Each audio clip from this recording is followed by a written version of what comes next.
Jelang partai final Piala Dunia 2022 Qatar, 3 pemain timnas Prancis mengidap penyakit flu unta.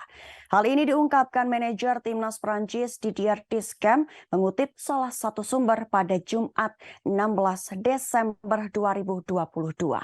Deschamps menyebut ketiga pemain diantaranya adalah Kingsley Coman terbaru, Dayot Upamecano, dan Adrien Rabiot. Deschamps menduga jika ketiga pemainnya terserang flu unta.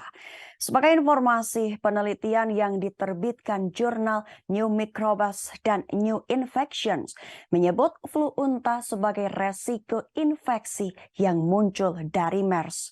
Pertemuan massal menimbulkan ancaman potensi penyakit flu unta menular dengan cepat.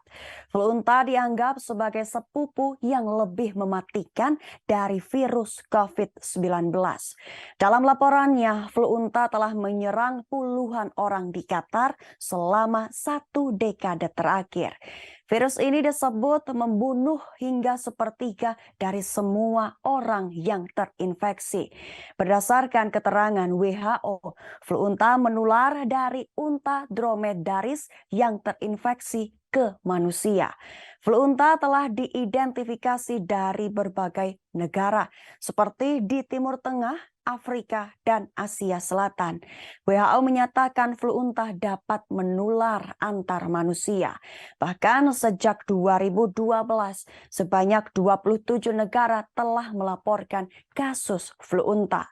Kasus flu unta menyebabkan 858 kematian.